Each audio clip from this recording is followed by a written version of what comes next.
So it's so good to see you all here. Welcome again. If the bishop is correct, when I come back, I will be welcoming you for the diocese, since they have given themselves to us. And so I really enjoyed that. They have a story about this, and if he wants to tell it, he might tell the story of how the diocese didn't build the cathedral, but that's another story. So my job is to introduce you all to the Episcopal Urban Caucus and to remind people who have been with this organization as long as I have some of the things that we did, but especially to make sure that we are all caught up on the organization and the history that we use to make decisions about how we function as we go forth in the future. It is interesting that in 1976, the General Convention was in Minneapolis. And of course, that General Convention is remembered, for that was the convention where we approved the ordination of women. There was also, though the final decision on this wasn't done for 3 more years, there was also a tremendous amount of discussion about liturgy, and especially the revised prayer book. So all of those things were happening. And those Episcopalians, clergy and bishops who had been working in cities throughout this church felt that the emphasis on mission in the cities was being lost, and that we need to come back and get that, not instead of anything else we were doing, but to get that to be as important a discussion in the church as the discussions on ordination and the discussions on liturgy. And so at that meeting, a group of clergy went to the bishops and asked the bishops if they would take a lead in this. There was already an organization called Church and City, or the Church and City Conference, which was mostly clergy who worked in cities, and they regularly got together to talk about their work and how they could get the Episcopal Church leadership to be more supportive of that work. And so that was in many ways the beginning of what became the caucus at that meeting. Now the bishops at that meeting organized a group that they called the Urban Bishops Coalition. And they then announced that almost on the last day of convention. And then a smaller group of them got together and said, okay, here we are, what are we going to do? And the leadership of that group were Bishops Paul Moore and John Walker, and helped and aided by Frank Turner, a priest who was then at what we could then call the Black Desk at the office of the Episcopal Church. And they came to the conclusion that the bishops and most clergy were ignorant of what is happening in the cities, and they had to admit it. And then they decided that before they figure out how they should be organized, they should listen to the people. They should listen to the people in the cities. And I have to tell you that in 1977 and 78, that was a radical idea. Episcopalians didn't have any problem working in the cities where they told the people in their churches what to do.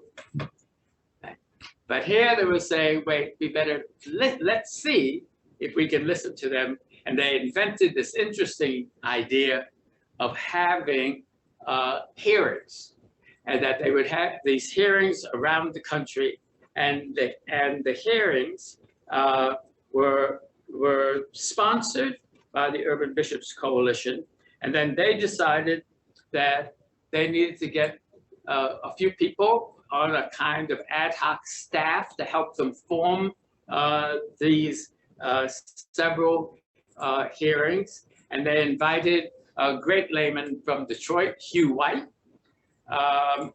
to organize this, and Hugh invited Ed Rodman and me to help him out. And we had a series of urban hearings for the church, and they were held in several dioceses.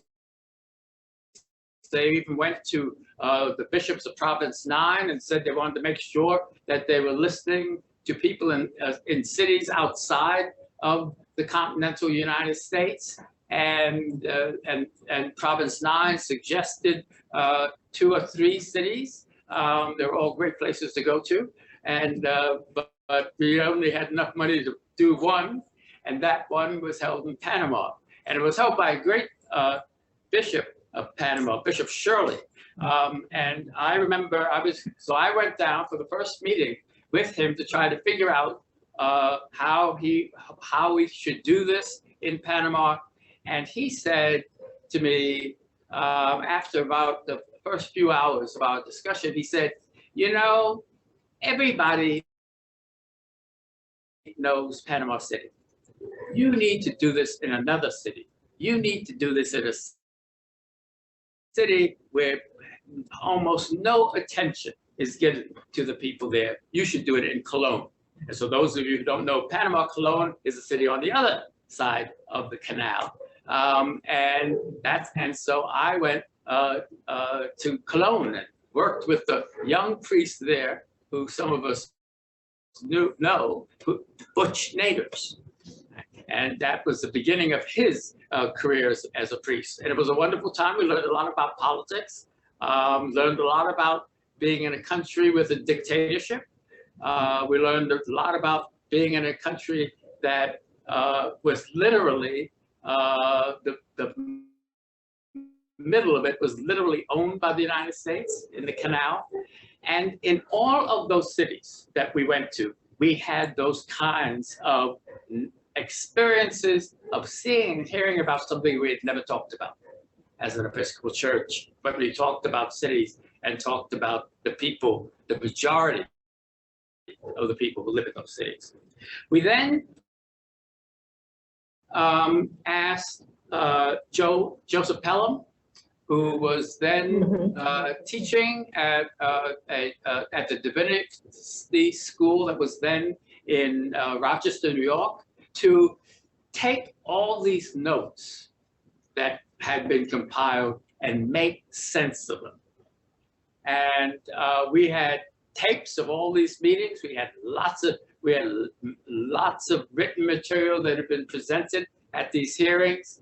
And he just did this masterful job of putting it all together and making sense of it, and being able to conclude that if we listen to what people are saying, we will be prepared to organize a ministry in and around the cities in the Episcopal Church.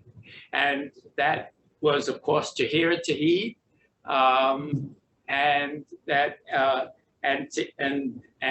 it got published by Forward Movement, and it really was an invigorating document. And then it was with this document that Bishop Walker and Bishop Moore decided, using this document, to call together all the bishops to talk about it. And a large group of bishops did just that. And one of the decisions was that we had to have a permanent organization in the Episcopal Church to work on ministry in the cities, and that it had to be independent of the leadership of the Episcopal Church. And unlike previous attempts at this, it had to involve lay people. It had to be more than just clergy, priests, and bishops. And a meeting was called in spring of 1978 in Indianapolis, and it was the organizing meeting of became the Episcopal Urban Caucus. I would, and at that meeting, which had a little under 400 people, I think. It was big, unusually big for us. What came up at that meeting was that there were many people in the Episcopal Church who were interested in a range of progressive issues, and they were not, they did not feel that they were listened to, and so they showed up. So I would say that easily a third of the people who came to that organizing conference did not see work in the cities as their primary thing. Many of them saw peace as their primary thing, and many of them saw economic justice as their primary thing. But we were the only show in town, and we welcomed them all. Out of that came a shift in the emphasis, and shifting emphasis, of course, in the Episcopal Church means money. It was a shift in where the money was going to in the Episcopal Church. And we had a regular, ongoing place where people concerned about the cities could come and talk about and argue in friendly surroundings with other people who are having similar experiences. So that's where we came from. Now, over the years, it's gotten smaller, and there are several reasons for that. Some of it is our leadership's fault of not being open enough to new ideas about stuff that we are concerned about. But also, many of the other organizations got more organized and spun off. So the Episcopal Network for Economic Justice, there was a complete revitalization that I say would not have happened if the Episcopal Urban Caucus was not around, of the Episcopal Peace Fellowship, and we stayed in touch with each other. Some of us, like the Episcopal Peace Fellowship, would come to every assembly that we had and have a special program. And so all of that kept us firm and growing. But we couldn't immediately deal with the variety of interests and activities, and people seeing us as a place where that should happen. But we nevertheless have maintained a very distinct and organizing function around bringing the Episcopal Church and keeping the Episcopal Church focused on the cities. We have done it with new groups of people. We have come together with many of the groups that had started with us and gone off, and come back and organized the consultation with many of them, which is our usual way now of doing our lobbying and focusing at general conventions. What we have always before us are two things. It is to keep the cities and the agenda of the people in the cities on the agenda of the Episcopal Church, and to also organize and stay in touch with other Episcopalians doing work not exactly the same, but similar. in shifting the church to the left. So in our some of our smallest days, we proudly took on the slogan of being what's left of the left in the Episcopal. Yeah, that's from Barbara. So what we do next, you've already heard something that we have never stopped doing, and that is always lifting up the ministries of the city in all the cities that we have our meetings in. We always see the agenda defined by those groups and the work they do. And so let us get ready and go forward in doing this work. So, any questions? Can I get a copy of that book? That's why you're supposed to have a tape recorder every time I talk. Of course. Some of it. We do have copies Is there of any that. history of that that anybody wants to add to that? He was asking where to get a copy Yeah. of that. We do have few copies left, but there's also To Hear and to Heed. We have a few copies left of To Hear and to Heed, but also you can go online, and it is online on our website. Okay. Yes, and I'm not sure if other things that we published are on there. To Hear and to Heed is on the website.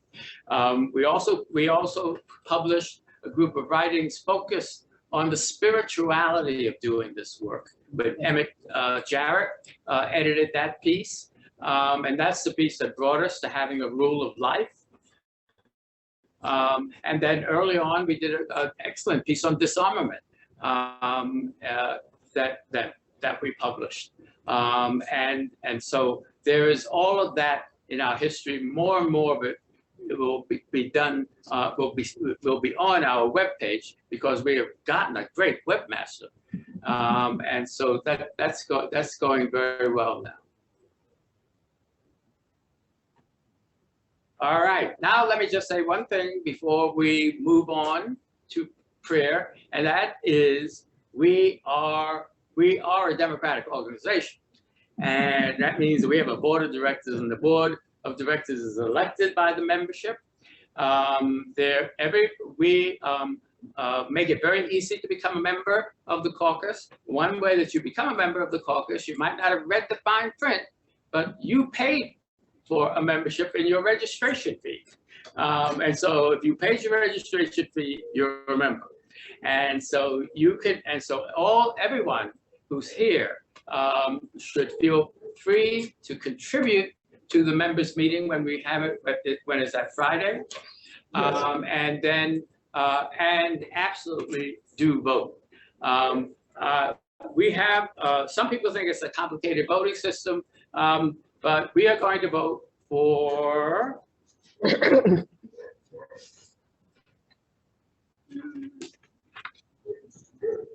we can vote for a board of up to 16, which is made up of 8 laypersons and 8 ordained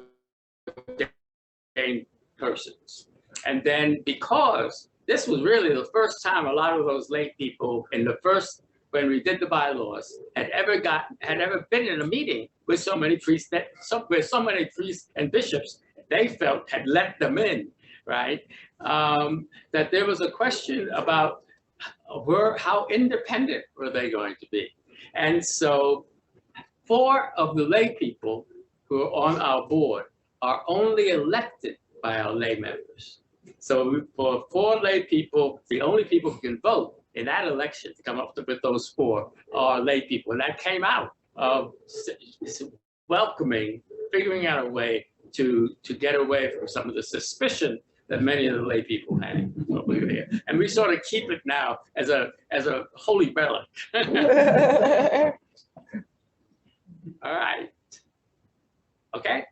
Thank you very much. Thank you.